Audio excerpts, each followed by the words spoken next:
Welcome back to the channel, everybody. Today, we got some ESC, we got some Ball State, we got some Miami, and we got some Overwatch. I am iLucky, aka I'm Lucas, aka iLucky. I'm Wyatt, aka Libby Baby. Most people know me as Raven. Yeah, and we have a third caster today. That behind us is Raven Strider, who is also on the Ball State Red roster, but we've got him to cast for us today. And are you excited, Raven? I am pretty excited. I love Miami games. They're always fun to watch. Yeah. Yeah, he talked about it already. Ball State and Miami have that heavy rivalry. What are you expecting going into this match? I think it's going to be a tough one for Ball State. They've kind of remained undefeated so far this season. I mean, they have. But we're going to see if that could change tonight. We don't know. I'm going to be rooting for Ball State. Excuse my bias, but we'll see what happens. Yeah, and of course, we have Ball State versus Miami right here today, but there are other matches going on as well tonight, so let's take a look at those. And here they are. It is NIU versus EMU, Toledo versus Buffalo, Akron versus WMU, Ohio versus BGSU, CMU is on the bye, and then it is Kent State versus Northeastern. So a bunch of good matchups. The one that catches my eye the most is actually Kent versus NEU. Yeah, because NEU is probably the second best team, and I believe Kent is also like 4th or 5th. So that should be a pretty close matchup. Yeah, that's definitely going to be an interesting one to watch. I mean, I'm not going to see it, but I think that it should be a really, really good match. But, you know, stick here, obviously, for that Ball State and Miami matchup. Yeah, and then we talked about the rivalry between Ball State and Miami. It's not just a gaming rivalry. It's not just a football rivalry. It's also a very heavy Overwatch rivalry. The last time we played these guys in the last season of ESC, the regular season, we lost 3-2 on the map score. So we're looking for some revenge right here. We're looking to bring it back. Yeah, looking to definitely make that comeback there.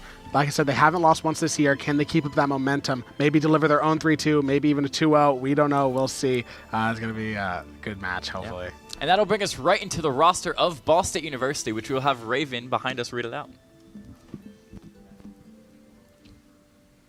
All right. So far, we still have Ghost all the way from, I guess, my first year here. He's still hanging out. Droid's relatively new to the roster. He hasn't been here. I think this is the end of his first full year. Otta still coaching. There's, I don't know how to pronounce that next name, but I'm assuming it's mine. It's Raven Strider.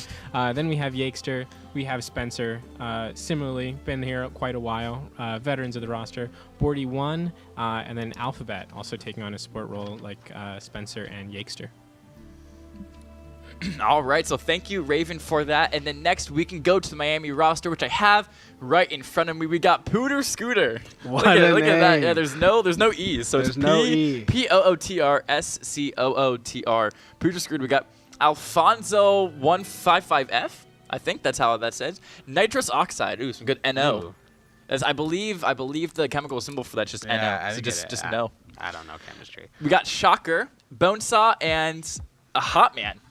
His name is a Hot Man. That's a very confident player right there. Yeah, so that's their 5 plus their coach. So that's Bonesaw. I always like looking at the names. I've definitely heard some of these before because I wasn't playing Overwatch. I wasn't casting Overwatch last spring semester, but I remember watching the games. And Shocker and Bonesaw definitely sound familiar. I don't quite remember their roles though. Yeah, that's something we'll have to figure out. But yeah, I'm excited to start seeing them tonight. But tonight, we're getting a little bit ahead of ourselves because just last Thursday we had a really nice match, and we can pull up the highlights for that right now. Overwatch! Yeah, let's go! Overwatch! Yeah! Welcome back! They dive on the point. Tried to go incoming boarding for 2. Still going to try and keep picking this off, see what they can do. Down goes Hazard. Brody falls. But yeah, there we go. It's that Genji left. Doesn't get too much either. Ooh, shut down goes the Genji ult. In comes Winston, gets one. I don't know if they have the dash to get away from him. They don't. Hazard now low health as well. It's gonna go all in here as much as they can. Yeah, you don't have to take it for It's pretty hard. We are gonna see the spikes come out from Droid. He's just gonna rush in now. 40 manages to take the lock ability. He's gonna just rush in how far up. We do hear a play. Like him just using the movement in such a good match. Spraying the team. They're getting a crazy shot onto the Juno there. Gonna keep this one. We do see 2 on point. Yakester taking really, really big damage. Gonna fall back on the point a little bit here. Looking at Bordy on the face for a turn to that. Oh, but that wall is blocked off. Look, Cat! There's a cat! Pretty cool cat. Not for you, cat, though. For he has a catastrophe currently, but Ball State's in a really good position to do that. And down goes smart KSU to let Ball State take it. But Blue Guard, Yeah, that, ladies and gentlemen, is the power of Titan.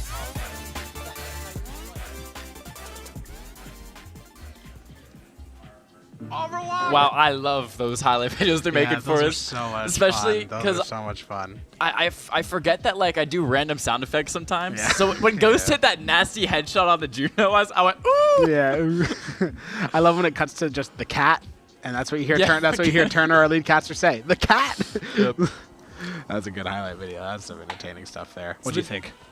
I thought they were quite impressive. I like the. I'm sorry, I kind of forget about you. I know. I was like, I'm silent. Sometimes they call me Ghost. You know, he's a thing. Oh, But so we have You Can't See Ghost. This is You Can't Hear Ghost. yeah. usually he's called You Can Ghost by casters who say his name wrong. But yeah. Yeah, we have Brody too. That's another Yeah, common someone one. has said Brody. People said say Brody a lot. Yeah. People say Brody. Yeah. Or Yekester. I hear a lot of Yekester. Yekester? Really? Yeah, instead of Yekester. I Yekester. admit I did think it was Yekester when I first met him, and he didn't correct me. That's crazy.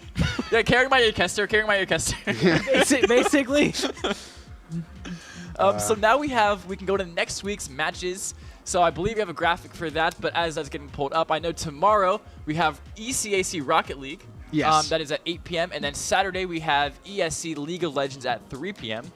And that's actually all I remember off the top of my head right now. Yeah, I believe that is what we have. I know that we have Rocket League. I think it's against Rochester tomorrow. Yes, Rochester. I will be casting that, so I should have known that off the top of my head. But yeah, so I'm excited for that. I love casting Rocket League. And then next week, I'm getting word, is a dual week for Overwatch, which means Overwatch on Tuesday and on Thursday. And then I believe the week after that, we get a Valorant ECAC stream. Oh, really? If I'm not Valorant. mistaken. So I'm That's excited to be casting that one because Valorant's where I started casting. That's where I got that's where I put my feet down, got my expertise, and I'm excited to be going back. Yeah, Rocket League was where I started. You know, last Nice. semester. That's where I started with Rocket League. But yeah, as we are waiting for the game to start, we can throw to a quick commercial break, but don't stick around because we will have the match when we're back.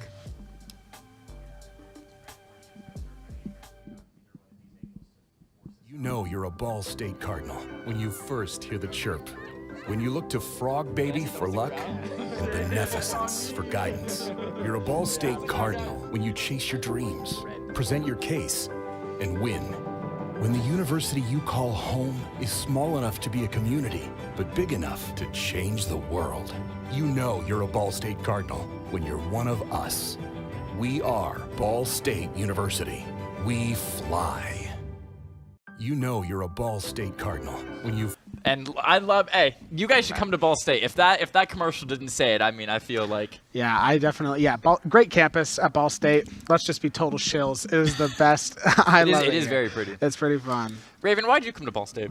Why did I come to Ball State? Largely for esports and partially for a change of pace. I started as music tech. I wanted to change. I was offered a scholarship here, and I kind of jumped the cliff for it. Nice. We'll take Nice. that. Nice. Yeah, that's a good one. Yeah, I remember, at least for me, the main reason was we have a really good actuarial science program. Really? I was looking at Purdue. They have a good one. Ohio State. They all have good actuarial science programs. And the reason I chose here is, first time I toured it, I walked into this room and saw the racing simulators. I said, I want to go to this school. Yeah, that's fun. And it's so funny because I remember I toured for the first time and I'm going to the esports booth. And I'm like, I really like sim racing. Like, can you tell me more about it? He's like, yeah, we got this. We have our coach. He's like 40 hours a week. He's like super good. It's like, wow, this dude sounds amazing. Turns out it was a leaf that they were talking about. So now it's crazy that, like, after hearing that, I'm like, I will never be able to, like, make the team if they have people that good on it. So, like, I came into tryouts thinking, like, man, I mean, I'm probably not going to make it, but, like, it'd be cool if I did. Yeah. And then when I made it and, like, I've gotten to know Alif and everything, so just, like, if you told me, like, 2 years ago when I toured Ball State for the first time, like, yeah, you'd be driving one of those. You'd be, like, blow my mind. Yeah, that's fun. I chose Ball State mainly because of the campus. I actually never toured. I didn't take a tour. Really? I just had Wombat Baby, our mid laner on the League of Legends team. He just showed me around. Yeah. And actually, fun story is one of our sim racers did let me drive one of the rigs. Cool. It was Kale. Okay, yeah. Which he did not. That's not why I chose Ball State. I mainly just chose because I really liked the campus. But I also did like the esports program, and I knew I always wanted to cast. And I kind of thought the same thing as I went to caster tryouts, thinking there's no way I'm going to be on the caster main roster, and then I was. Yep. So, and here I am now. Yeah, that's my story. Kind of, I never toured. I tell people I didn't tour, and they're like, "What? Like, what?" Yeah, when the unexpected happens, I mean, you gotta love it, you know, right? But I still remember this is really funny. So I live like a 2-hour drive away, and this is where like, okay, for all the moms out there, you are usually right. Like, let me say that, because I remember the morning we went to tour Ball State. You know, it's every weekday I'm waking up at 6 a.m. for school. Weekends I'm waking up at 6 a.m. to work my shift at Dunkin' Donuts. It's like the Saturday we went to Ball State. I called off work. You know, I didn't have to go to school. And my mom comes to my room at 6 a.m. and wakes me up. And I'm like, but Mom, it's so early. I'm not even going to go to this stupid school anyways. And then I toured the school and it blew me away. Yeah. Like, it just like, it went from I'm never going to the school. And I toured and I'm like, I'm like, essentially, like, after I toured, it was just like, oh, I'm essentially committing here. Like, the tour was just that good. Yeah. It was, for me, it was between Ball State and Purdue. So that was, like, the big one for me. It's like, my dad went to Purdue, so I was like, I got you. I'm like, yeah, I go to Purdue. Purdue is also a lot closer to my house. Purdue's about an hour away compared to Ball State's 2.5. Oh, yeah. So, like... opposite for me. Ball State's 2, Purdue's, like, 3. Yeah. Purdue was pretty close to me, but I chose Ball State mainly because of the campus is why I chose it. Like I said already, but like, yeah, that's why I chose it over Purdue. Purdue feels really crowded, but in my opinion. Any other thoughts, Raven? I actually never did tour. I'm from Virginia, so I'm about, if you just start driving, you could probably do 10 hours. Wow. Usually it takes me about 12. So I got like the virtual stuff. I looked at pictures. I talked to folks. The people I talked to, other than Dan, actually, I think Dan's the only person still here because we switched from Paige Turner switched, and we have a new director, or whoever's I don't remember the job title. Hall has since left, so I mostly got it from the people. Oh yeah.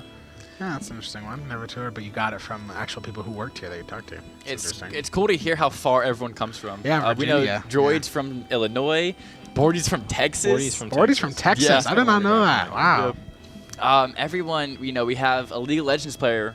We have 2 that are from Korea, and one's from the Netherlands. Like, mind blowing.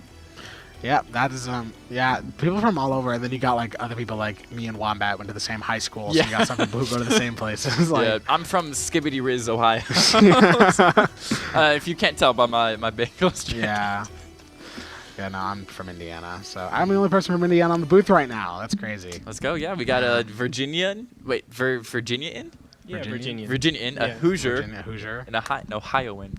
Our name makes sense. I don't know where you got Hoosier from. Yeah, Hoosier. I mean, because I looked it up one time. Indiana-in doesn't really work. Indianian? Well, yeah, you can't. It's more fun to say than Hoosier. That's true. That's I don't actually know. a good point. Okay, I looked up where Hoosier was from. I forgot. So I don't remember where the name Hoosier came from. I've been told too, and I also forget. Yeah, I don't remember, man. I don't remember.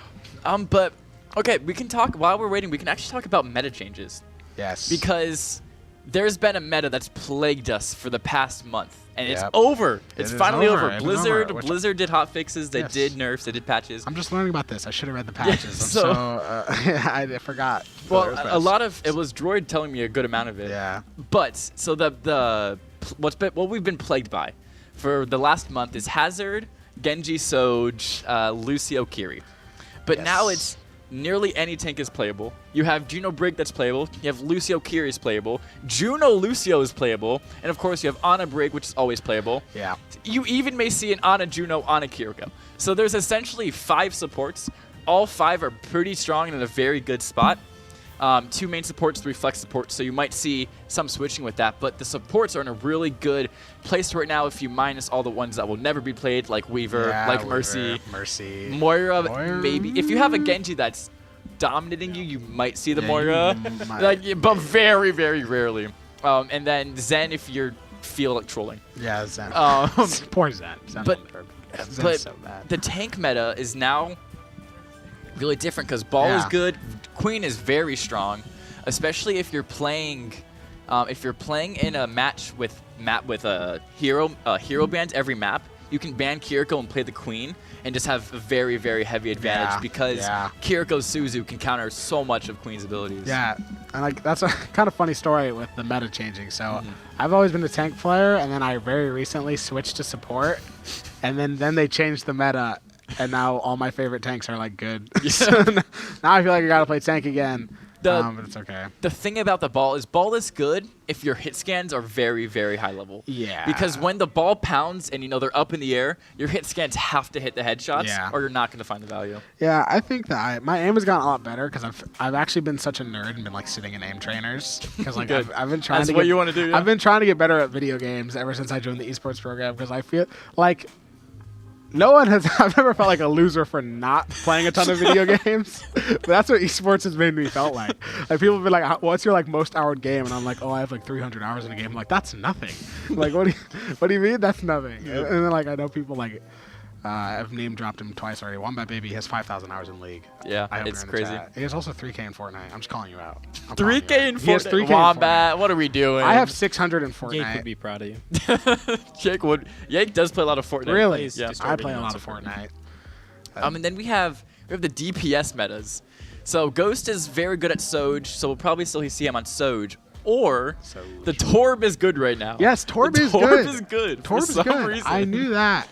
Yeah, I was talking with I love Droid. Torb. I was talking with Droid, and he goes, "What are the DPS?" I go, "What are the DPS metas right now?" And he goes, "Yeah, if you don't play Sim Torb, you're throwing."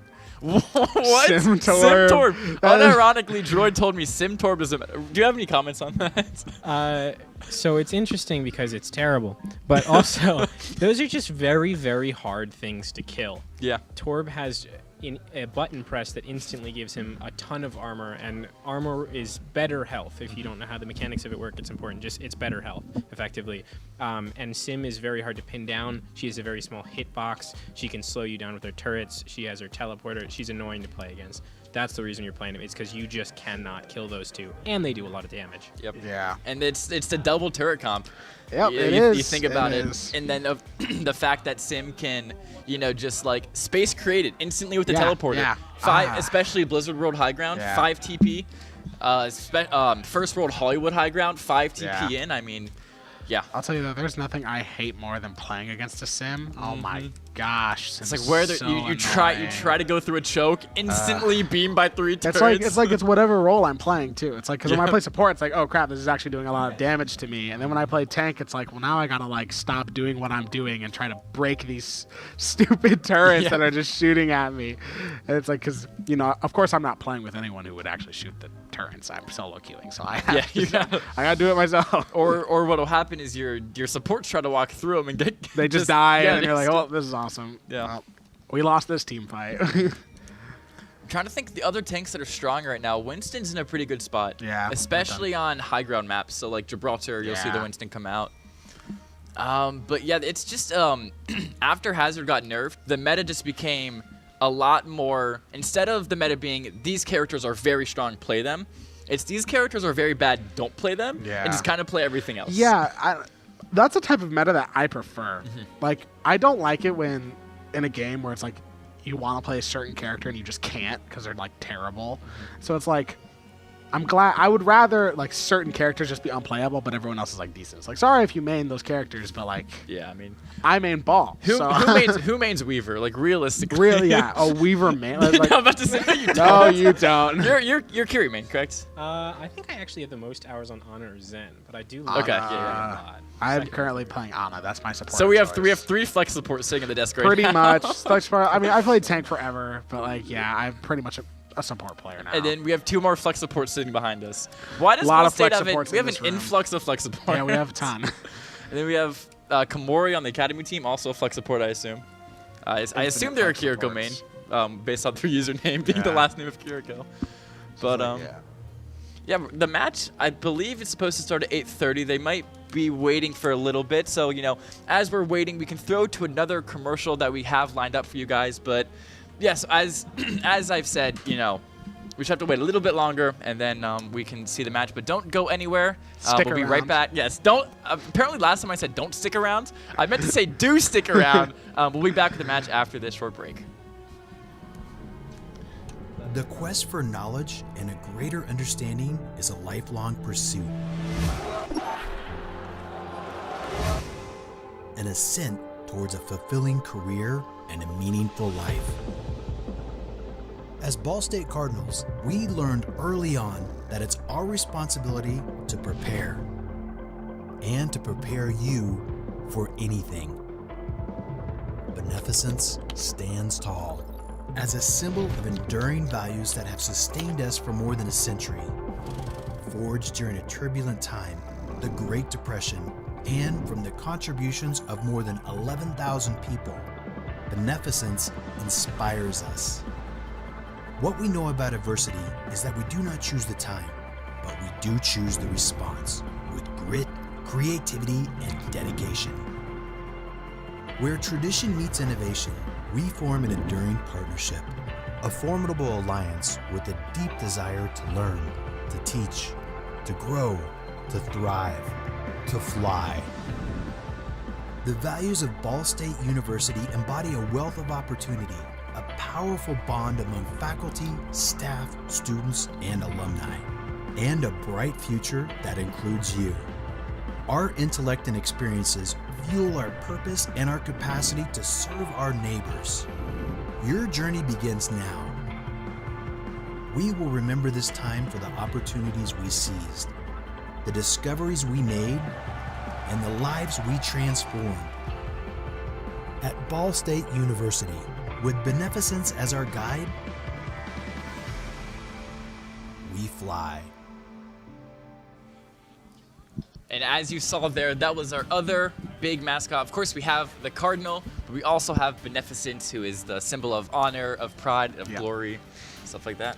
Yeah, when you are a freshman at Ball State, they make you learn a lot about that. I had to sit through a lot of presentations about beneficence last semester. Yep. But I think it's worth it. I like that they kind of teach you about the culture of Ball State when you first go there. It's like you don't feel left out because like other people know a ton of stuff that you don't, like, don't walk under the bell tower.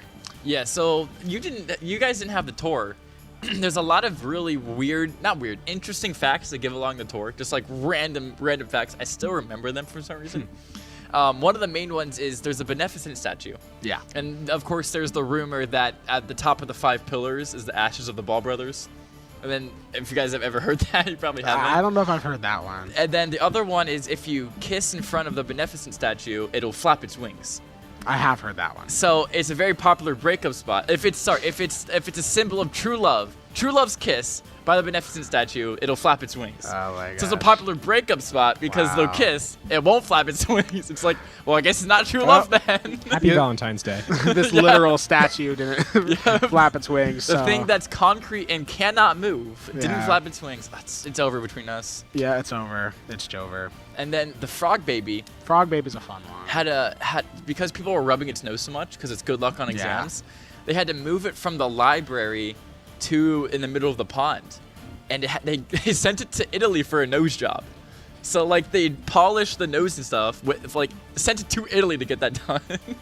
just a really another interesting fact. And people still climb in the pond to do it. Oh yeah, I mean I know. I'll do it right now when the pond's dry Yeah. for the winter, but I'm not getting my shoes wet. I've never done it. I should have done it today, man. My CS exam that I had today, I should have done it. You should have. I had so much tech issues. It wasn't even because I didn't know it. I just had tech issues the whole time.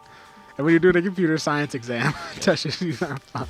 Where are the CS classes at actually? Robert Bell. Oh, yes. In here. Yeah. We're in Robert So, Bell right now. Is the statue on your way to your class? Probably. Unless you live in North. I live in North. Oh, okay, never mind. Yeah, I live in North, so Yeah. I don't see it ever. Because I pass the pond and the bell tower every day on my way. Because I That's live fire. over in the other area. Yeah. Nope. You don't see a lot when you live in North, to be honest. No, you don't. There's you really don't. There's North Dining, and then campus. Yeah, Because especially you're yeah. really far from the quad, aren't you? Yes. Yeah. Like, and I do have a class in the quad. Oof. Like, that's the farthest I go. I don't go Yeah. past North Quad. Last semester, I didn't even go past Applied Technology. With I just Yeah. was on this side of the campus the whole time. 15-minute walk to the quad, probably, right? Oh yeah, easily. That's It rough. it was really rough when it was cold. Oh yeah. When it was cold, like I was like, okay, I gotta go to Spanish. I have to. Like I just was trying It's to like, wake up! You gotta go. you gotta go. I know it's cold, but you gotta go. No more dormir. Yeah. It's like, oh, it's freezing, and I still have to go. Then I gotta speak only Spanish for an hour. It's rough, but we do it. Anything from Raven? Any long walks. I just Yeah, love looking at him on the TV and seeing him just sitting back Just there all back. silent. I'm So- chilling. A lot of long walks for me. Yep. I'm in the same direction the North is, but I'm off campus. Oh, you're off so campus. it's about 5 minutes from where I am to here. Another 10 to get to North Quad. Here we Lijiang go. Tower. We got Lijiang. So this is a map that at least my personal Overwatch team has never done very good on. I don't know why. It's probably my fault, but no, it's a very interesting map. You have, of course, the 3 points. You have Control Center, you have Gardens, and you have Night Market. There's a lovely, lovely picture of Night Market, but I'm excited to see what these two comps will bring out. We might see the Mauga again from Droid. Yeah, we could 'Cause see we saw that something last time. different. Mauga's a character. I'll tell you, this map, I don't know if this is definitely not one of my favorite maps personally, but it's very scenic. It's a beautiful map, but it's just some of the points I'm not a big fan of. I'll tell you what. But yeah, I would love to see some different comps. Maybe we see the Mauga. Maybe we see something crazy like a Wrecking Ball. Please, someone do it. I don't think we're gonna do it. I can guarantee you we'll see a ball by the end of the stream. Let's go. And a Torb. I can guarantee Torb. those two. I love Torb.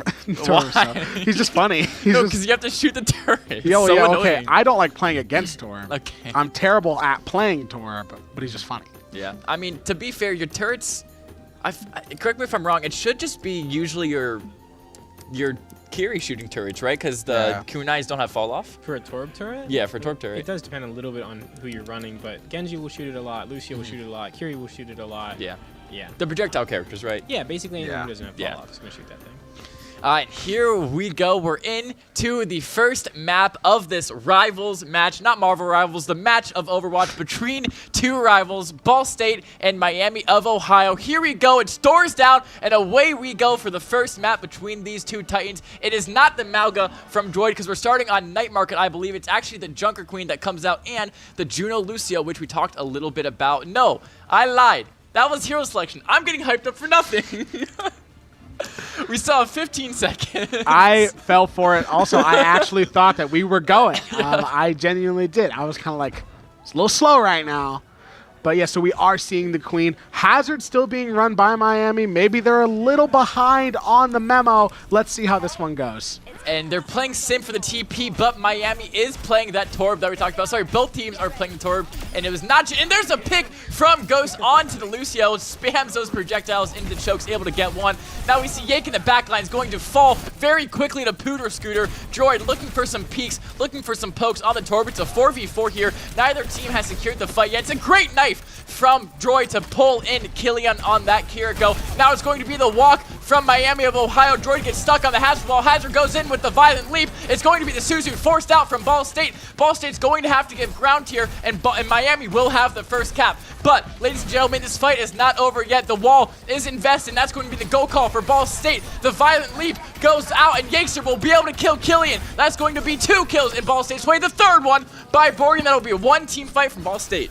I'll tell you, my favorite thing about that team fight is right at the start, that pick on the Lucio. I thought that was going to be game set for Ball State. Easy team fight win, but immediately they were able to pick off Yakester, and it kind of became more even, but Ball State still managed to take out both supports, easily winning them that fight there, and now they are in the head of the percentage.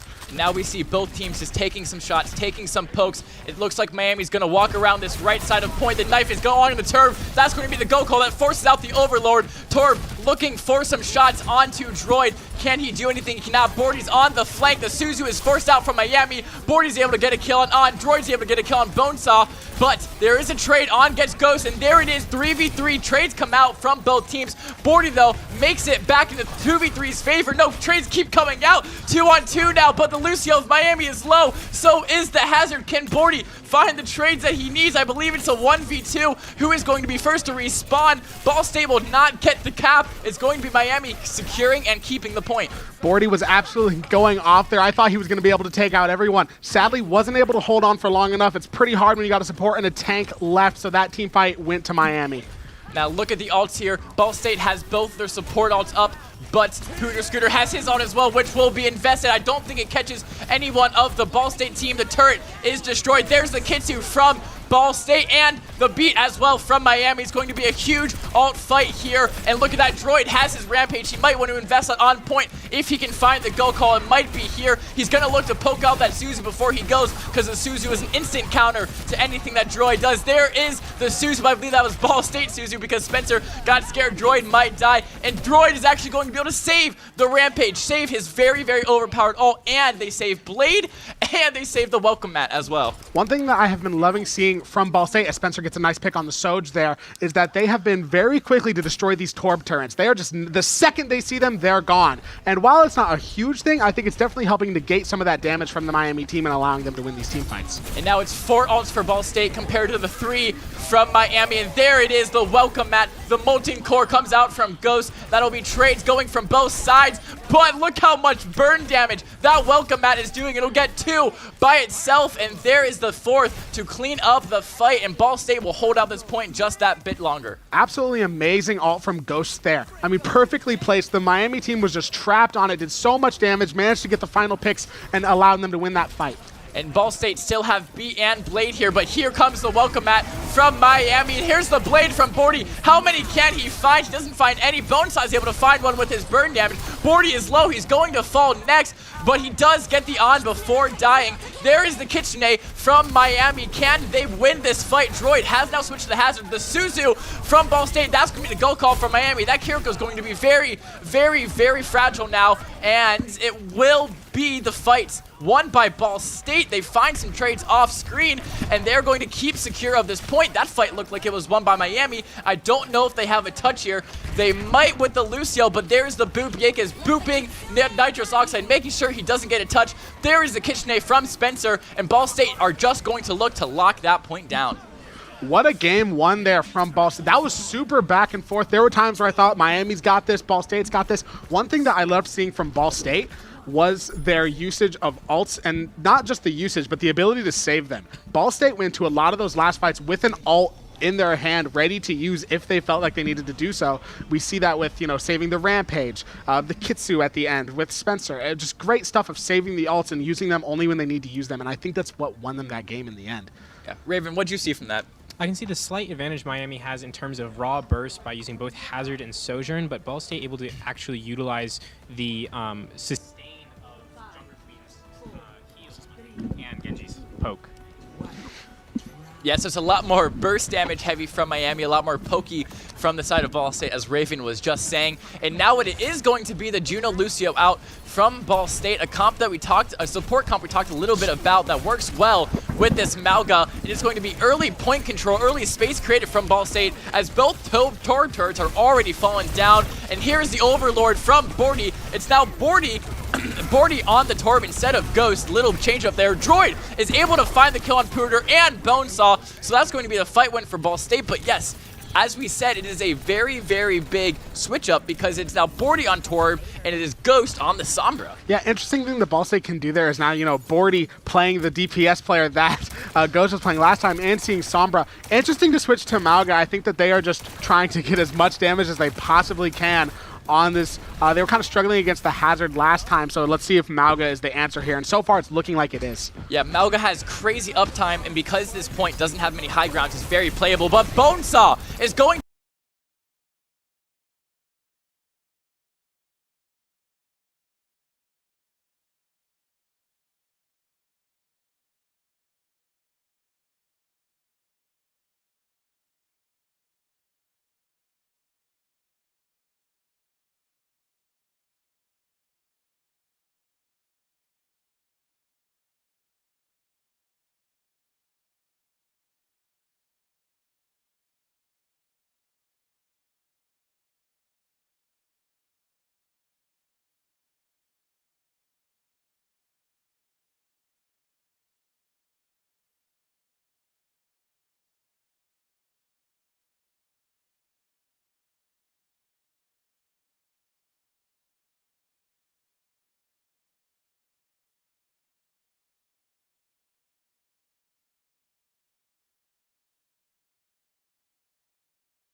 He wins the fight, and that's going to be the map 1 from Ball State, and they didn't even have to use the barrage. I will tell you, these past few team fights have been so hard to judge for me. I've just been watching, and I swear, I feel like, okay, surely Miami takes it here, but Ball State has just been holding on. I think that we have just seen insane plays as we see Bordy with the play of the game. I think I know what this is going to be. Yeah, here Yep, it is. 100%. This amazing ult combo. I absolutely loved this.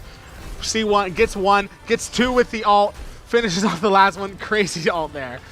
Yeah, I really like the timing of it too. Raven could talk about this as well, but he waited for after the beat overhealth to run out, and then he popped the welcome mat, so the burn damage would go to their actual damage and not the overhealth. What do you think about it? Yeah, combining a Tor Ball and a Malga ult is just an incredible amount of damage. Malga ult allows you to trap enemies within a relatively small area, and they can't get out without breaking one of the healthiest barriers in all of Overwatch, forcing them to stand in one of the highest damaging ults in all of Overwatch. The amount of damage that can put out is just incredible, and they utilized it really, really well in that small space. Yeah, and was there any other takeaways, anything else you saw from the map you'd like to point out? Yeah, at the beginning of the show, you guys were talking a lot about how the meta had shifted in tanks, and I think that's something really, really fun to watch about in Overwatch specifically. If you look at the tanks that different teams are playing, you can oftentimes know what they want to do. When you're running a Junker Queen, she has that self-healing passive. Anytime she does damage with her axe or her knife, she automatically heals herself from some of that damage dealt. So she wants to fight a little bit longer. She wants hit an axe and wait out, hit an axe and wait out. Hazard wants to jump on you. He wants to do all of your damage, all of your health in 1 or 2 hits. Malga really wants to focus down tanks. So if you look at those different tank matchups, you can see how one team wants to play and how the other team wants to sort of play against it. Yeah, we talked about, we say this so many times, the Kiriko is really good into Queen, and that's because not only can it cleanse the Rampage, the ult, but it can also protect your team from axes, protect your team from the bleed damage that in turn heals the Queen herself. Yeah. And also, this is a very fun fact, if Queen hits an axe, that actually reduces the rest of her cooldowns by I don't remember how much, but it reduces her cooldowns. And if you're able to Suzu the axe before it hits your teammate, the Queen becomes very killable very quick. Yeah, Kiriko. That's why Kiriko is just like arguably the best. That's why we all play her. So everyone plays Kiriko. It's like second honest pick. I'm like, oh, I guess I'm playing Kiriko. Yep. And so that's the life there of a Kiriko player. I'll tell you one thing that I actually love about Malga that I feel like a lot of people, I mean, I've seen Droid do it a lot, is that shift, that shift attack. Not only does it do, it's such a good way to like get an entry, it's also such a good way to escape. Like I feel like Malga, it gives him a little more movement. It leaves him just rather than a sitting duck, he has a way to get in and has a way to get out. Yeah, I always thought that I was doing that wrong by using it as a movement thing, but nice to see Droid do it. So Yeah, it's anything like that, like the Ryan pin as well. Most characters, the only tank I can think of that doesn't have that is actually Roadhog. And that's, he doesn't need it because his uptime with his right click is so freaking long. He can just heal instantly. That's the thing that nerfs Roadhog is Ana's existence. You know, it's like Ana can anti. But, you know, again, Kiriko can undo the anti. So. And then, of course, the Queen doesn't have a direct movement ability, but her shout gives her a good amount of movement speed. So it's not a direct movement itself like the pin. Yeah, like but the she gets a little more speed. I mean, I guess exactly. It's like, you know, Ball just has a hook. Yeah. He can just roll. And the other thing, this just came up in the match I played Sunday night. I didn't even realize it, but Shout does overhealth, not healing. So it actually goes through antis, if I'm not mistaken, which is really interesting because we had a huge fight, and my Suzu was on cooldown, and my entire team was antied, but the Shout was able to keep them up for my Suzu to come back in time. Yeah, there's like... Junker Queen is such an interesting character to me for that, because like on the forefront, if you look at her, she's just a character with a shotgun who has a knife and an axe that you can use as your cooldowns. And she loves to yell. And she loves to yell. But like, she has such weird hidden mechanics of like the bleed damage, as well as passively healing her, as well as her cooldowns being shortened, and then the shout helping with anti. Like, there's just so much stuff with Junker Queen. Like, she's such an interesting character in that way that you wouldn't think. I love playing Junker Queen. She's one of my favorite tanks to play.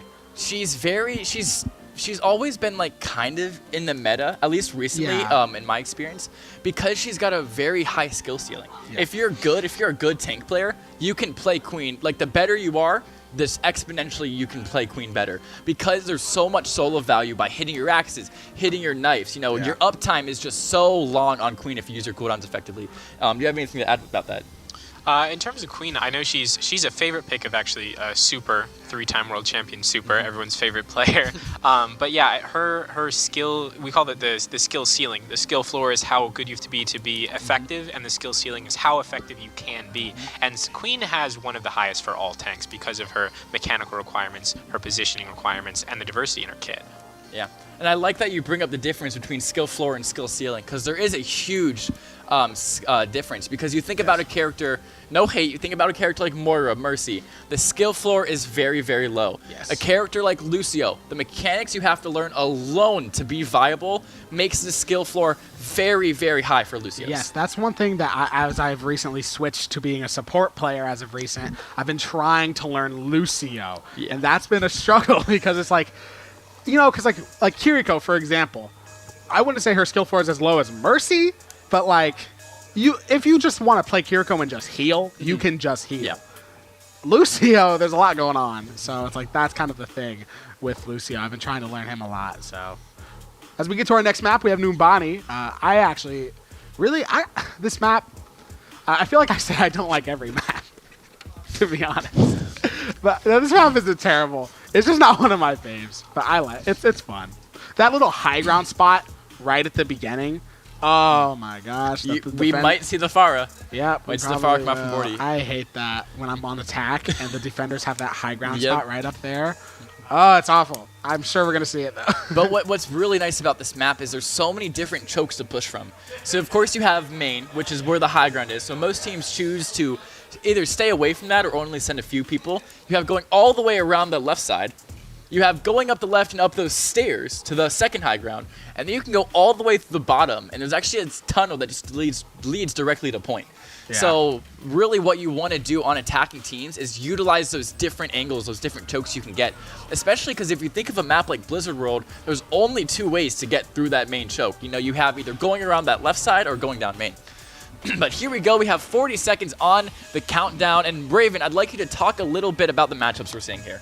So another interesting thing about Overwatch is the meta is constantly shifting with different patches, but one of the most impactful things on what characters you should be playing is actually the map, almost more so than the actual balance themselves. That's why you'll see Winston on maps like this, on maps like Watchpoint Gibraltar. It's simply because for first point for this map, for example, high ground control is incredibly important. Someone like Winston, someone like D.Va can really get on those high grounds, take them, or defend them way more effectively than some of the stronger tanks at different times, like if Orisa was strong, for example. Yeah, and the other thing I want to add is we have our double flex support comp in. We have Alphabet on the Ana, Spencer on the Kiriko, and here we go. Oh, and they're yelling behind me, and I know why. Alphabet hit a nade lineup on the Pooter Scooter, so that's going to be a lot of, 6% ult charge just from that one nade for Alphabet. So that's going to be a good advantage start for Ball State, as it's going to be some poke damage coming out from both of these Winstons here. As you were talking about, very height advantage maps, so you want to play Winston, a character that is able to play those heights very well. As Droid is getting poked out by, that's going to be on his right side. Spencer playing this slow ground angle very well, getting poked out. The Bonesaw forces the Suzu and gets finished up by On. Very good dive from Miami there. It is now going to be a 3v4 in favor of Miami. There's just a lot of stuff going around. Both teams are playing very heavy dive, so it's just teams, they're seeing who they can pick off, they're seeing where their go calls are, and they're seeing who is vulnerable and weak at that time. But Miami have not won the fight yet. Droid is still alive with full cooldowns, and he's trying to take some space from Ball State, trying to keep that point contested. He's going to be at low health. He's going to have to fall back. When TP comes out from Spencer to get off that weird angle, Ball State are going to have to recontest quick. Here it is, and it's going to be a great nade from Alphabet. Pooter Scooter is low. He's going to die from that nade. The Suzu was invested from Ball State and Miami. I saw the Suzu go off from Killian earlier, but it actually was not on the monkey itself. So Pooter Scooter was not able to get cleansed of that anti, and Ball State are going to hold on to this point just a little longer. So something critical I saw there is once Spencer was picked off, I thought that surely that this was going to go the way of Miami. One of their healers were down, and the other team's running an Ana, so they don't have that ability to cleanse the anti. But I liked how Droid kind of was using the movement of Winston to stand back and push back in,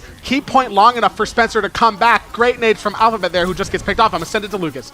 Yeah, and here we go. Look at the difference in primals. Pooter Scooter at 70, while Droid has his already. So crazy ult charge from the side of Droid, and Ghost will fall to Pooter Scooter. It's a really good counter dive from Miami. It's going to get one. It's going to get the trade out, but now Bonesaw is going to try to run for his life, try to not stagger himself, and Bordy actually invested that Echo Wall, so we'll see if he can charge Primal quick enough to do anything with it. He's not going to. He's going to fall back. Ball State's going to stabilize, and they're going to take another fight here from Miami's next hit. So something really funny that you kind of see there as a healer player, you just have a Winston and a Echo pushing you as far into the corner as they can get, taking out both of the healers of Miami and then allowing Ball State to just take it from there. Oh, it's a really good nade from Nitrous Oxide. It's going to kill Spencer. Ghost finds a trade on the Bonesaw, but there's 2 more kills from Pooter Scooter and on. Even though Pooter Scooter got his Primal later, he's going to use it before Droid does. He's going to push and juggle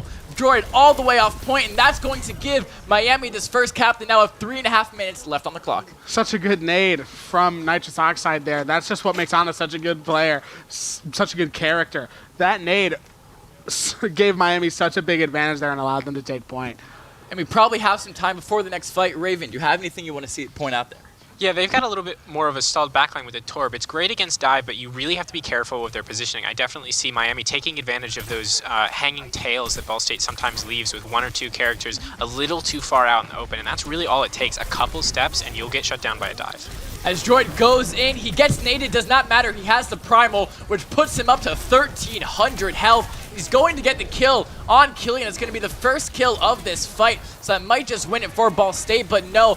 Miami are not out of it yet. Oh, and Spencer is going to die from the monkey jump. Cannot TP out in time. It's now going to be Alphabet who has to just back up. He just watched his entire team die. Nothing he can do. And look at that. On is on a crazy flank there. And I wonder if that's what happened to Ball State, if they got really, really well flanked and dived by on that Genji, as the nade is used to save Droid's life. That's going to be the go call onto Alphabet, onto Spencer, and that will be Alphabet dying off of nade. He didn't have any way to stop that blade from hitting him. Spencer is able to make it out with his life, had to use the Suzu for it, and 40 taking instant damage, able to find the kill on Bonesaw though this fight is not over. Ball State are still in this. They do not want to let Miami push this car any further than they are. Now Miami are the ones that having to back up this fight. Looks like it was won for Miami, but no, Ball State are able to secure it. I think the interesting thing that I'm seeing from Ball State right now is their ability to prolong these fights. Their healers get taken out, but they stay in it for as long as they possibly can to have one of them respawn and come back,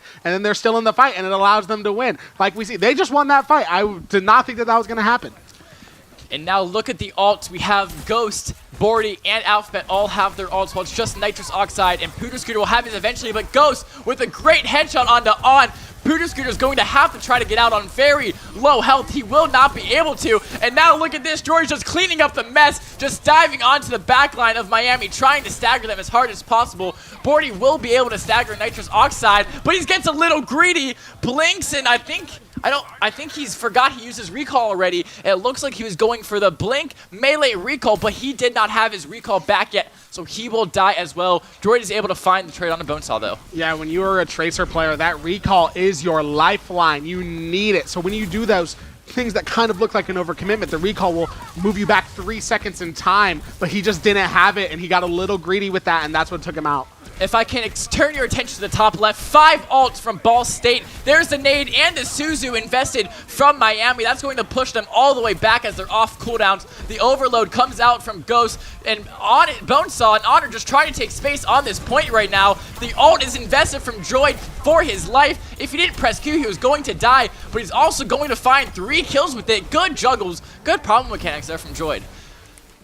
Yeah, that was a really great ult usage from Droid. I like how he waits till he is on the brink of death, uses the ult, brings it back to life, and then once he used it, he had 3 people on low HP trapped in a room with him and allowed him to pick off 3 with that ult. And here we go, the last fight for this point. Miami need to push this fully. They're in overtime. If they get off that cart, they will not be able to push anymore. But Ball State have 4 ults, and they're going to use all 4 of those ults at the same time and to great effect, if I'm not incorrect. And there is the KitchenAid from Spencer, the first to go. I'm assuming we'll see some other ults. There is the Primal from Pooter Scooter. The Nano from Alphabet comes onto the Torburn as well. There goes the welcome mat. Look at that Nano Torb running in there. Go, Ghost, go. As you see, it's now Nano Rail coming out from Bonesaw as well, and that will kill Ghost just as he gets the damage mitigation loss from that nano, but it's an anti. It was a great nade from Alphabet because now Bonesaw has to back up because he's anti, but On and Bonesaw are going to find kills, and they are going to cap this second point as Alphabet has to back up, which will leave Droid on that Doomfist alone,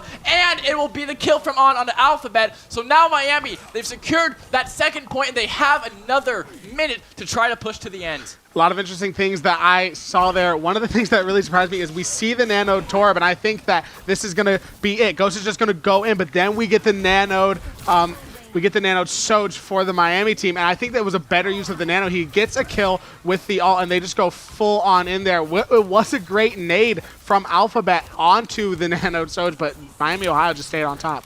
And now third point, Droids opts for this Ramatra pick. Ramatra is very, very good at strong brawl comps and is going to get On very low. On is the win condition for Miami because he has his blade. It's a great sleep from Nitrous Oxide. That's going to push Droid all the way back. No, I lied. Pooter Scooter was not able to get out, so that's going to be 1-2 kills for Droid. They're going to push him back, try to stagger them as much as possible. Miami only have 30 seconds to recontest. They have to go quick. Such an amazing kill on the hazard there by Droid, using the ability of Ramatra just to like go into the big guy mode and just like start beating the crap out of people. It's so great. And now we see Pooter's going to switch to Ramatra as well. Yeah, so now we have the Ram on Ram fight. It's going to be a heavy brawl comp now. You're going to be looking for those prolonged fights. You're going to be seeing a lot of healing come out from both Nitrous Oxide and Alphabet. Here comes the Kitsune from Killian. That just might be what Miami needs to win this point. Bordy's looking for a pulse. There's a counter Kitsune from Spencer. He will be the first to fall to the headshot of Bonesaw. There is the blade coming out from On. Ghost is able to live with Kitsu and with Nade. Both support cooldowns invested to keep Ghost alive, but Miami on overtime still contesting this point. They have 4 players up still. They still have that core they need. The only person they lost in that fight was On. You see Pooter Scooter taking a lot of space. There's the Nano Torb. Once again, a great nade. The sleep somehow misses. I don't know how. I think it hit the shield, but Alphabet will die to the rail that comes out again. The welcome mat, 11 health, will die to the Nano Rail, and it will be Miami. No, the Annihilation comes out from Droid. This is a crazy ult, and Droid with the 3K, he might be able to do it. He does not. On the Tracer gets the touch, and that will be it. It looked like a lost fight. Droid hits his Q, uses the Annihilation, gets a 3K to stop Miami from full capping. What an amazing ult from Droid there. Basically won him the game. I thought so many times that it was surely over for Ball State, especially when we see Alphabet gets the nano, gets the nade, great combo, but then gets taken out. And I'm like, the Ball State, they're struggling to make ground right now. Then we see Droid out of nowhere, hits the Q, gets 1, gets 2, gets 3, keeps going, and allows Ball State to hold them off from that last point there. Yeah, Raven, do you have anything you'd like to say about that? I'm out of breath. That third fight was quite exciting. I liked a lot of those were extremely effective ults. The ROM swap for both teams was quite interesting to me. Ramatra excels at long-range poke and close-range brawls. He's got the E to slow people down. He's got the shield, which has a ton of health, and he's got one of the best endgame overtime type ults in all of Overwatch. And you could see that utilized to incredible effect by Droid at the end there. Yeah, it's so good because it gives you, not only does it give you a burst of health after you've already used your hands, it gives you a burst of health, that burst of armor, and it does damage and slows down everybody that gets inside of it. So as Raven said, it's a great last point ult. Yeah, Ramatra is a character that I have a lot of hours in because I just love, when Ramatra first came out, I loved his combination of poke and brawl. Like that's what I loved about Ramatra when he first came out, so I played him a lot. And just his ult is amazing. I mean, it lasts for so long, and that's what we see, using it to the best of his advantage. And now Ball State is going to have to match that push if they want to win. If they do not push the cart the same distance Miami did, they will lose this map, and we will be seeing a 1-1 map score as Bordy gets slept and naded. The Suzu of Spencer is able to keep him alive, though. And look at that, Pooter Scooter, very low. So is Bonesaw. That should be the go call from Ball State. They're both going to stay alive, but now On is really low. Droid with the melee is able to finish him off. It's now going to be a 5v4 as Bonesaw is going to be running away. Pooter Scooter got naded on 1 health. How is he still alive? He is going to fall next to Spencer. Droid is able to find the chase kill on Bonesaw, and that will be a fight 1 and first point 1 for Ball State. That was such a critical kill on there from Droid. I mean, once that Genji is dead, it's really hard to dive the backline, even with the hazard. So I think that kill just really allowed Ball State to say, okay, On's dead, it's go time, Genji's out, let's just go, get him as fast as we can, and now we see they're pushing the payload. Yeah, Bordy, he'll probably pop an emote soon here, as he loves to do when he's pushing that payload. Team just punching it, you know, giving it some 1-2s, as Droid taking some early high ground, taking some early space here, and we might start to see some dives coming out soon, but no, we're just going to stay pokey for now as Pooter Scooter goes down to half health. He gets his armor back as we still just see some pokes. Droid's in a little bit of an uncomfortable position. Pooter Scooter's looking to capitalize on it, but no, here comes the dive. Droid onto the Bonesaw, able to get the kill. That is a very good dive. Nitrous Oxide killing the next 2 to fall. The overload from Ghost is able to find a lot of heavy burst damage, and Bordy's able to finish the job, and the team kill comes out from Ball State. That fight was won so early, it felt like. That was such a quick fight there. Great movement and dives from Droid there, picking off the right people, and that fight was just fast. You pick off the right people in an Overwatch fight, and the team just falls as fast as they possibly can, and Ball State is pushing this thing as fast as they can. And now Miami have another quick recontest they have to do if they don't want them to cap this up. The Katsune comes out from Spencer. The Nano comes out from Nitrous Oxide. That hazard is going to be very, very hard to kill. Now Bordy finds himself trapped by that Violent Leap. Droid is doing mega work in the backline of Miami, though. Gets 1, gets 2 with the Primal, looking for the 3rd on a Nitrous Oxide. It's going to push him all the way back to their spawn, and is able to get out with his life and allow Ball State to cap that 2nd point. I've absolutely loved these Winston ults from Droid tonight. He is just using them to the maximum of their ability, constantly getting kills with them, constantly messing up the back line, and winning these fights for Ball State. As Bordy hits a really crazy delayed headshot there, caught me off guard a little bit, takes 175 damage out of nowhere. Here comes the Kitsune out from Killian. Are Ball State going to kite it, or are they going to invest their own ults? It looks like they're going to kite, but there's the Suzu. Pooter Scooter is low. That beam is able to get him even lower, but the trade comes out from Bonesaw. Great rail from him, but Miami don't have their Nano. Sorry, they don't have Nade, they don't have Suzu. That will allow Ball State to keep up this push. There's the overload from Ghost, excuse me, and Spencer able to get a kill on Bonesaw. So now Miami have to hold out for as long as they can here. They have to hold out for 4.5 minutes. They get the kill on Spencer, they get the kill on Ghost. That's going to back Ball State up, but like I just said, one fight is not what they need. They need the next 4 minutes to go uncapped. That is the advantage that Ball State has had with winning these team fights so fast. They have so much time on the clock to work with, and like we said, they only need to push it farther than Miami did, and Miami did not make it to the end. If Ball State pushes it all the way to the end, or just even farther than Miami, they win, and they have so much time to do it because they've been making such good work of these team fights, as we see Droid on Orisa now. Yeah, Droid on the Orisa. He swapped Ramatra last time for last point. Now he's on the Orisa. If I'm Ball State, I am saving all 5 of my ults, using them all at once, and just getting the easy win because you have so long to do it. But no, the welcome mat comes out from Ghost. That means Bordy might copy as well. He does. He copies the soldier and is going to get on very low, not able to kill. The rain comes out from Pooter Scooter on with that visor, is able to kill Bordy before he can get the visor of his own. It's a great jab from Droid, able to push Bonesaw all the way back into that back line, and Pooter Scooter gets naded. There's the Suzu coming out from Killian as those cooldowns are exchanged. The nade comes out from Nitrous Oxide as well, so both of the major cooldowns from Miami have been used. That's going to force them to back up. Droid taking his space, but no, he's going to be instantly pushed back because of the Kitsune from Killian, but Spencer counters it with the Kitsune of his own. There's a Suzu because that Nano Hazard's looking very scary. The nade, can they kill Pooter Scooter? He does die, even through the damage mitigation of that Nano. Now Droid looking to push this all the way, and that's going to be Bonesaw sliding under the javelin of Droid. He gets anti, does not matter, he's able to stay alive. He has that Terror Surge, and he doesn't need to use it. They win the point, and Ball State win the second map. Let me tell you, that nade from Alphabet there was critical because obviously what the nade does is it gives the other team ante. Let's get into this play of the game real quick from Droid on Winston. I have a feeling I know what it's going to be. Yes, it is. This one. Such great stuff. Actually, it's not even, yeah. Actually, this isn't what I thought it was. Yeah, it was a really good dive. This is the fight that I was talking about. Seemed it was won instantly because Jordan had a really good dive, was able to kill Bonesaw really quickly and back up their supports all the way back. Yes. The other team. The other players of Miami really couldn't do much. Raven, what did you think about that?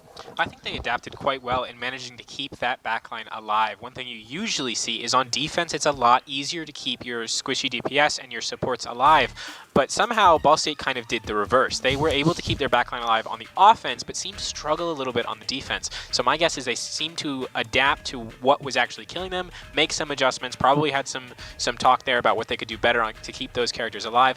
And we saw that with Alphabet getting some incredible anti-nades, including in that play of the game. I think all of those players, 2 or 3 of the 4 that died, were anti-naded, allowing Droid to just completely devastate their backline. Yeah, there are many go calls for teams. If the other team uses a nade, a Suzu, a sleep, or if your team yourself hits a really valuable nade, if you hit it in a really good spot, that's a go call for teams. It's just as Raven was talking. Not only does it do a decent amount of damage, they also can't get healed unless you invest that Suzu in. So as soon as Alphabet threw that nade, George was able to take advantage of it instantly and get those kills. Yeah, like that nade at the end there, once they nanoed the hazard of Miami, Droid immediately with the nade. So now their nanoed hazard can't get healed, and they just are going to focus all their damage on that hazard. And then now that the tank's down, they're just going to again push the payload like right to the end. It was right at the end as well, so yeah, that's tough. It was insane to see how quickly Ball State was able to kill that hazard through the damage mitigation and through his right click. That just shows that goes to show that the right click nerf really worked, because it used to be so egregious. You were like invincible with the right click before. Especially Nano. Yeah. Nano, right click. Yeah.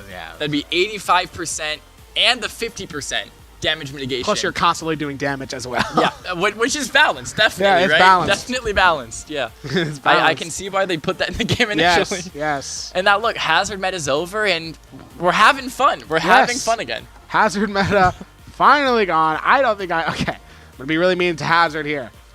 All of my friends that still play Overwatch, I talk to them, they all hate Hazard. Like, not even because like they just say he's boring.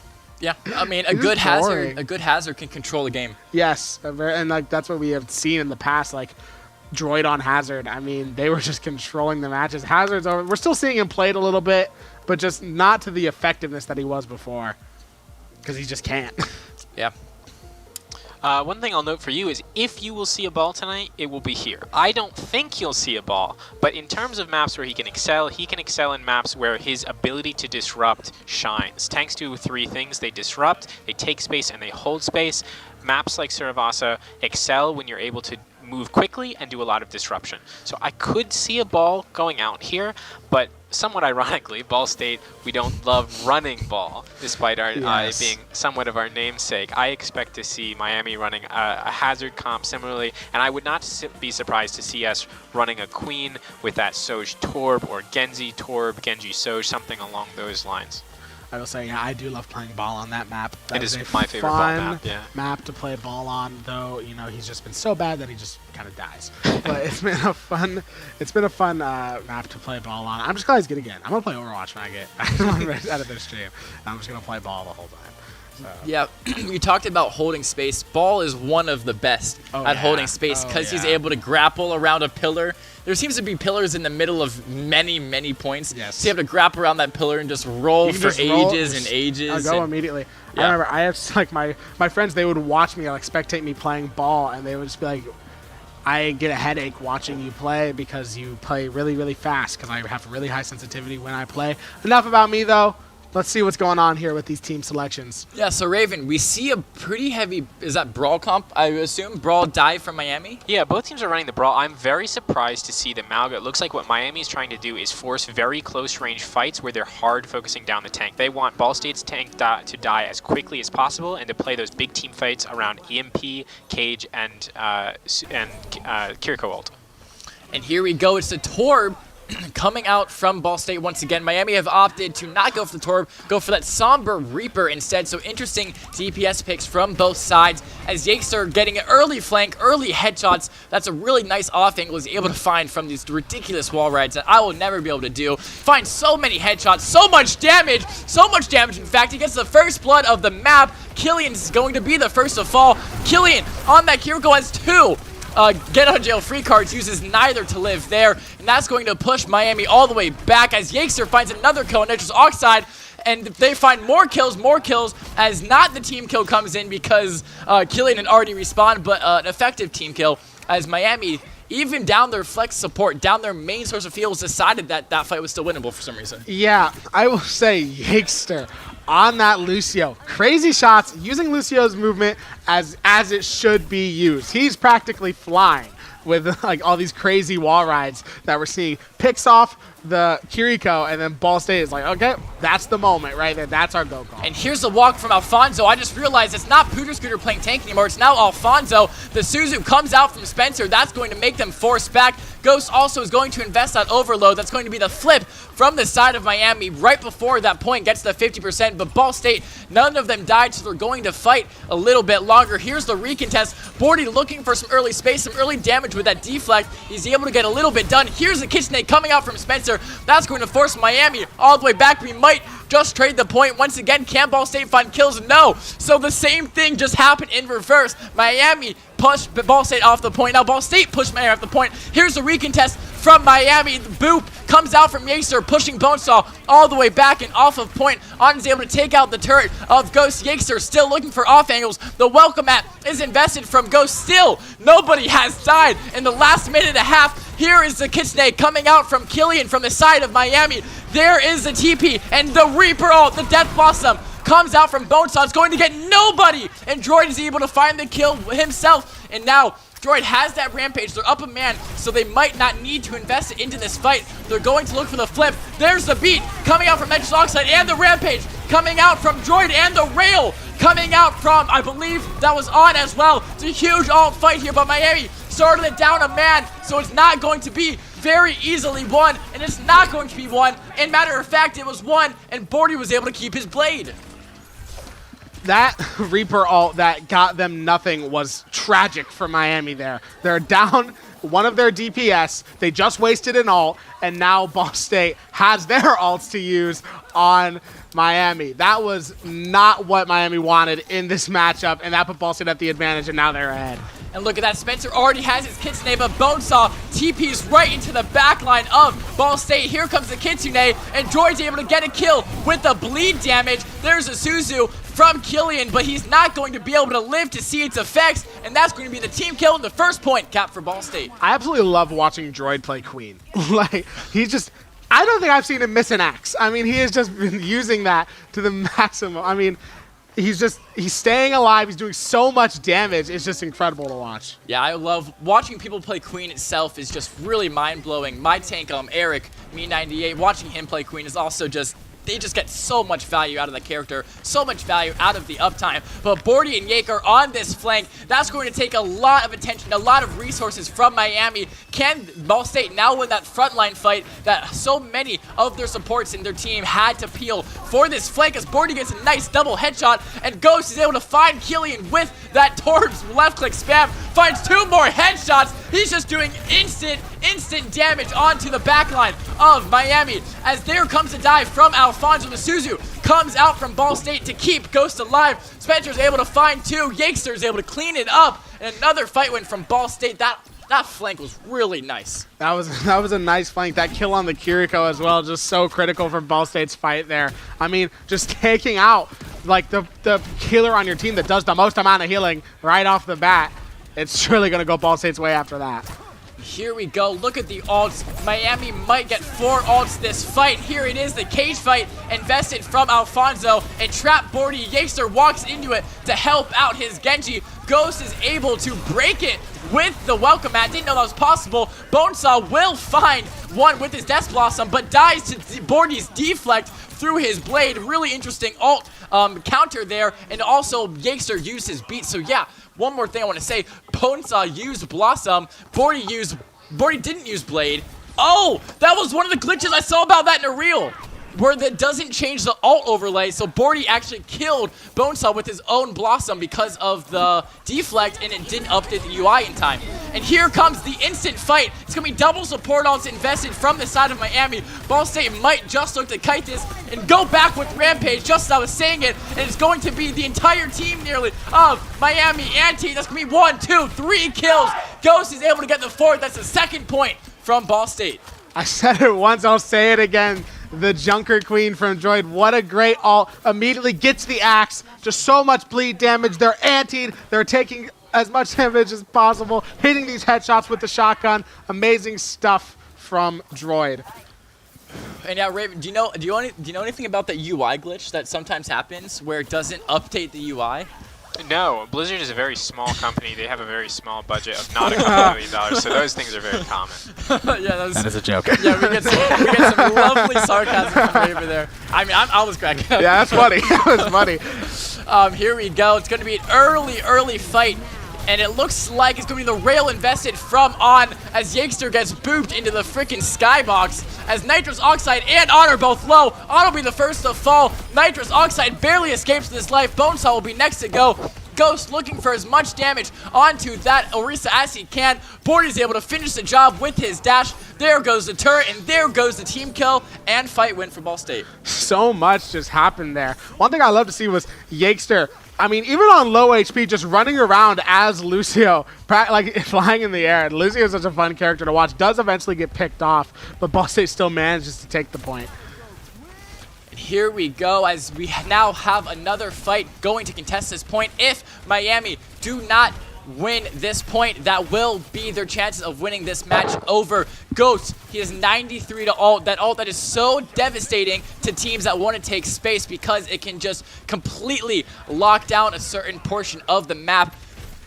As well, Yakester very close to his beat as both turrets are the first to fall. Bordy's able to find the first kill on the Bonesaw. There is the welcome mat invested from Ghost as going to be Alfonso trying to run away with his life. He gets Suzu to live, and Yake is able to get on with the boop. Alfonso finds the kill on a droid, so that's going to be a tank for Miami, but no tank for Ball State. But Yakester is able to find the kill on Nitrous Oxide. Alfonso is still alive, though, which means the fight is not yet over, and he's able to get the kill on Ghost as Yake saves Bordy's life with that beat and is looking to do mega damage to this Torb before it runs out as he's just dancing around him, and he's going to die to Bonesaw. Great shots there from Bonesaw. Those are not easy projectiles to hit at all, as Droid and Spencer are just going to have to try to live here. I don't know if they're going to be able to. No, they find the kill on Alfonso, but get traded out. Spencer's going to try to escape with his life here. He has Kitsune, so there's no need to force this fight soon.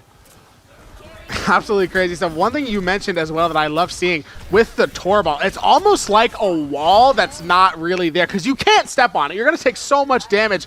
Using it to almost trap Alfonso in that little room there. He couldn't move. He was stuck there for so long because of that Torball. It's so interesting to see.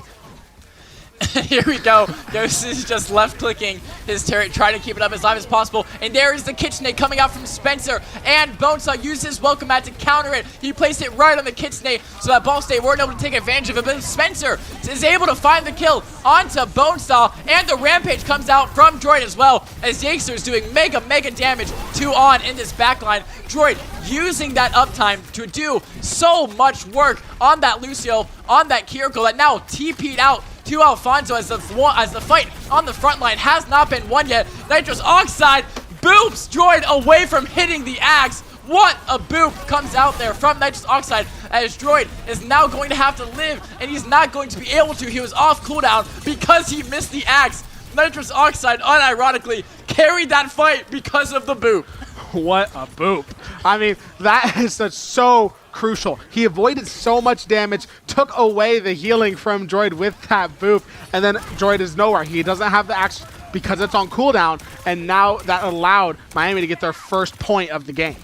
And now we see Spencer on that Juno, one of my favorite characters to play, with that Jade gun, as Miami do win that point, so they hold out for a little bit longer. But Ball State looking for the first cap here as Yakester gets hit by a really nasty Kiriko headshot that does so much damage. As now it's going to be Yakester, Spencer, and Ghost looking for this off angle. They're going to find On first, and now they're going to chase down Nitrous Oxide. Alfonso's going to try to peel, try to help out. He's not going to get there in time. On's going to fall. Alfonso's going to fall. And that is a team kill fight win for Ball State. I love watching Yakester play Lucio. He's just doing so much damage, just moving around. He's so hard to hit, and he's contributing so much to the team with all this damage that he's doing. Yeah, we see how much damage Bordy and Ghost are able to do on those DPS rules. It's absolutely crazy if you just constantly hit headshots, as Droid is doing right now with that shotgun. There goes the shout, invested, and the welcome mat. They're going to push Miami all the way back. Alfonso burning, burning, burning, taking so much damage and able to push Miami all the way back to nearly their spawn doors and win yet another team fight. And they're going to have 3 ults, 4 ults next fight. Yeah, they only needed to invest 1, the welcome mat, plus the axe there that Droid was able to get to give himself that healing. Just so much confidence to push up and just push away that Miami, Ohio team, just shove them all the way back to their It's going to be a quick recontest here, as it's going to be Killian investing that kit today. Alfonso with the Terror Surge. Droid rampages all the way through it. The beat, the orbit comes out. The blade comes out from Ball State. This is the last fight. They're investing everything they can into it. Yakester and Nitrous Oxide doing the Lucio 1v1. Bordy gets a 2K with the blade, and that will be the match. GG's Miami, but Ball State will win tonight on this Tuesday. Such an onslaught of ults in that last point there. We see Bordy picking off 2 with his. I mean, it's just so hard to follow sometimes. And I am not surprised to see this. Yakester play the game. I think he played absolutely amazing that time. Look at that beat, getting so much value out of it, hitting, I believe, every single one of his teammates, keeping them all alive with that crazy amount of overhealth and just the burst damage you can get with Lucio headshots. What do you have to say about that? I want to give some props to Miami for actually managing to adapt. When you're down 2 maps, you're down 2 parts of the last map, it can get really stressful. A lot of people will sort of, they'll have lost the mental game by that point. But Miami said, you know what, we're still in this. They made that crucial swap to Orisa. That Mauga style did not seem to be working for them. You could see a lot of those fights happen in sort of the same way. They would have their Reaper and their Mauga rush in really quickly. Ball State absorbed, backed up, and counter-engaged, winning every single fight for 2 of the 5 points of that map. With the Orisa swap, they managed to shake up Ball State, take one of those points, but Ball State still managed to adapt, changing over to the Juno, changing some of their play style, playing a little bit more aggressive into that Orisa, and still managing to take out the win. Yeah, you talked about it. Miami would force Ball State off the point, force the early fight win, I'd call it, with all of their cooldowns. But Ball State were able to kite those cooldowns with no cooldowns of their own. So Ball State, as you said, were able to have that counterattack using their cooldowns when Miami has none. Really, really easy, not easy fight wins, but it swings the weight, the momentum, the ebb and flow, hugely in the side of Ball State when you have all your cooldowns and the other team has none. Cooldowns is just like the crucial part. You probably hear the word cooldowns. That basically means they have their abilities, or the other team cannot use their abilities, and like that is just that's everything in Overwatch is cooldowns. If the other team is on cooldown, you are in so much of an advantage. Fun fact: it was actually me playing Mauga on Suravasa that made me switch to support. Really? I had such a bad game that I got was onated too much? I don't even remember. I had such a bad game that I was like, I give up. On Mauga too. On Mauga. Did they not play Ana to you? As soon as I see Mauga or Hog, I'm just like, I'm playing Ana. You deserve that. Oh yeah, 100%. You deserve for playing Mauga and Hog. You deserve a terrible life, and I'm playing Ana. Yes, yes. Ana. That's why I love playing Ana. She just counters like so many. Like the nade is so valuable. Alphabet had so many good nades in some of those matches. Like the second you're naded, you're like, I might as well be dead if we don't have a Kiriko, or if our Kiriko's on cooldown. Yeah, a lot. Here we have Droid. We got Droid. He's wearing the correct attire, as you can see. He's wearing his uniform. Look at that. Really nice blue sweatshirt. Well, my first question, I always ask, how was it out there? Light work. Okay. Bro said light work, no reaction. Did we watch the same game? Next question. So we talked we talked about this a lot. The tank meta is switching. We're off that hazard meta. So many more tanks are playable. What do you think about that? Yeah, it's like a really diverse meta right now. So we see like a lot of different picks. I love it because I have like a very wide hero pool, so it's great for me. I can just swap to whatever I feel a lot of the time. Yeah, we saw you in the Doomfist at one point. Yeah, I swapped Doom for Recontest. Yep. Not the ball?